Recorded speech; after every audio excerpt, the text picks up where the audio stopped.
Halo, Assalamualaikum warahmatullahi wabarakatuh. Saya Tiara Amanda, saya mahasiswi dari Universitas Maritim Raja Ali Haji. Saya dari Fakultas Teknik berjurusan Teknik Informatika. Oke, video saya ini saya akan menjelaskan sedikit tentang IoT, kecerdasan buatan, machine learning, dan big data. Oke, yang pertama ada Internet of Things atau IoT. IoT sendiri adalah sekumpulan perangkat yang saling terhubung, dan IoT merupakan suatu konsep yang memiliki kemampuan untuk mentransfer data melalui sebuah jaringan tanpa adanya interaksi. Oke, lanjut. Nah, IoT mengalami revolusi. Nah, yang pertama ada revolusi industri 1.0 yang terjadi pada abad ke-18 dengan adanya penemuan mesin uap. Dan IoT berevolusi lagi ke industri 2.0 yang terjadi pada abad ke-19 dengan ditemukannya tenaga listrik. IoT berevolusi lagi ke industri 3.0 yang dimana terjadi pada awal abad ke-20, yaitu dipicu oleh pengembangan mesin-mesin pintar berbasis teknologi yang perlahan-lahan menggantikan peran manusia di lapangan. Nah, yang terakhir ada revolusi industri 4.0 yang dimana era itu yang saat ini kita jalani. Nah, revolusi industri 4.0 ini adalah pengembangan teknologi lebih lanjut lagi, seperti adanya internet, adanya IoT, adanya AI, dan yang lain-lainnya. Nah, cara kerja IoT adalah sensor komputer kayak komputer, handphone, atau yang lainnya itu mendeteksi dan mengumpulkan data atau informasi. Kemudian sensor itu mengirimkan data tersebut ke cloud atau ke servernya. Setelah itu cloud akan menyimpan dan memproses data tersebut dan akan membuat keputusan secara otomatis dan mengirimkannya ke perangkat Anda melalui sambungan internet.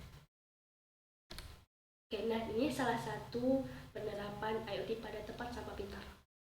Nah, metode yang digunakan pada tempat sampah pintar ini adalah eksperimen dan perancangan di mana pengujian dilakukan terhadap jarak sensor, ketinggian sampah, dan respon data terhadap web server. Nah, ini menggunakan metode mendeteksi sensornya, mendeteksi gambar, mendeteksi ketinggian sampah. Rangkaian pendukung ada alat namanya sensor HCSR02. Contohnya seperti ini. Nah, dia berada di sensor ultrasonik 1 dan sensor ultrasonik 2. Outputnya ada motor servo, yaitu penggerak penutup tong sampahnya. Dan ada juga LED. Dia bertujuan untuk memberitahu keadaan tong sampahnya sudah penuh atau masih kosong. Nah, jangan lupa ada juga settingan yang ada di sensornya, yaitu kalau sampahnya lebih kecil dari 60 cm, tong sampahnya akan terbuka. Tapi jika sampahnya lebih besar daripada 60 cm, dia tidak akan terbuka. Nah, kita masuk lagi ke AI atau kecerdasan buatan. Kecerdasan buatan atau AI adalah ilmu komputer yang dikhususkan untuk memecahkan masalah kognitif yang umumnya terkait dengan kecerdasan manusia. Nah, AI itu adalah suatu kecerdasan buatan yang dirancang dan dikembangkan oleh manusia, yang digunakan untuk pengambilan keputusan dan mengembangkan sistem untuk meniru manusia, sehingga sistem dapat merespon dan melakukan sesuatu. Nah, cara kerjanya, how AI is affecting our life. Bagaimana AI itu bisa sangat mempengaruhi kehidupan kita. AI sangat mempengaruhi kehidupan kita. AI ada di mana-mana, di smartphone kita, di sosial media kita juga ada. Nah, AI itu kecerdasan buatan yang selama ini kita pakai. Kayak, nah, sosial media itu AI ada di sosial media juga. Di setiap hal-hal apa yang kita gunakan selama ini, barang-barang yang kita gunakan juga yang berhubungan dengan internet, AI pasti sangat mempengaruhi. Nah, penerapan kecerdasan buatan, penerapannya yaitu salah satunya contoh penerapannya adalah ada voice assistant. Nah, voice assistant ini contohnya lagi ada Google Assistant yang selama ini kita pakai. Yang kalau kita memerlukan sesuatu, ingin mencari informasi, kita tinggal oke Google gitu. Nah, selanjutnya ada machine learning. Machine learning ini kalau biasanya kita kenal dengan pembelajaran mesin. Machine learning ini adalah salah satu cabang AI. Nah, machine learning ini merupakan mesin yang bisa belajar layaknya manusia. Machine learning ini adalah mesin yang dikembangkan untuk bisa belajar dengan sendirinya tanpa arahan dari penggunanya. Mesin ini memiliki kemampuan untuk memperoleh data yang ada dengan perintah ia sendiri. Nah, kemudian cara kerja machine learning.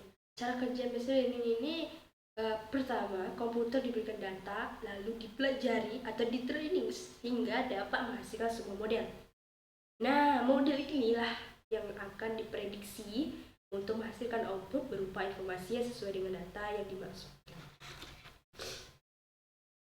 Nah, penerapan salah satu contoh penerapan machine learning adalah virtual personal assistant dalam sektor bisnis. Nah, virtual personal assistant itu atau bisa kita sebut dengan chatbot bertujuan untuk mempermudah pekerjaan seperti Google Assistant tentunya.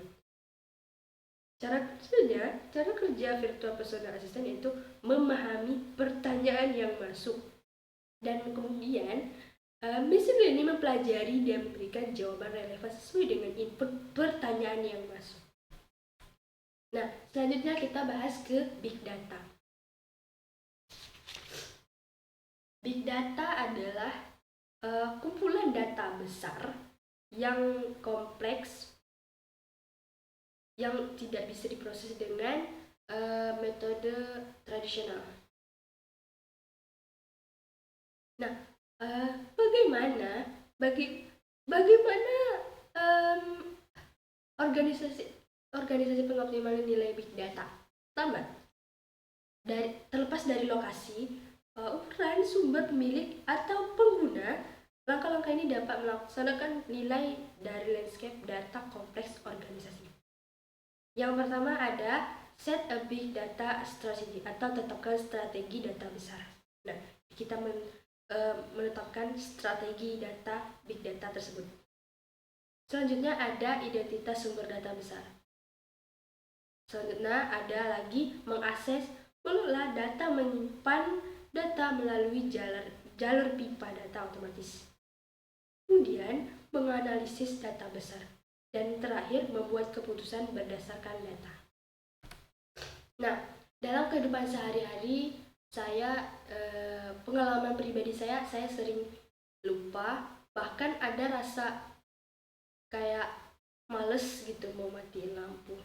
Nah, dalam permasalahan kehidupan saya berpikir ingin membuat sebuah sensor suara untuk lampu otomatis. Jadi kalau saya lupa matikan lampu, saya tinggal menepukkan tangan saya, dia akan mati, dan menepukkan lagi bisa hidup kembali. Nah, sensor ini berguna untuk saya orang yang pelupa gitu. Jadi ini menggunakan alat sensor di mana dia mendengarkan suara. Sensor suara yang dimana jika dia menangkap suara seperti tepukan tangan, dia mati secara otomatis ataupun hidup secara otomatis. Dari pengalaman saya orangnya yang sangat sangat males gitu mematiin lampu, apalagi saya juga takut jika saya lupa tangan saya basah atau keringetan, saya takut juga ke stroke. Jadi mungkin ini saja yang bisa saya katakan. Semoga bisa dimengerti dan semoga bisa bermanfaat. Jika ada salah-salah dari ucapan saya mohon maaf. Dan jika saya selama menjelaskan suara saya sedikit kurang jelas atau rada aneh, saya minta maaf karena saya sedikit ada problem di pita suara saya. Terima kasih. Semoga kalian bisa memakluminya ya. Oke, baiklah. Saya akhiri dengan assalamualaikum warahmatullahi wabarakatuh.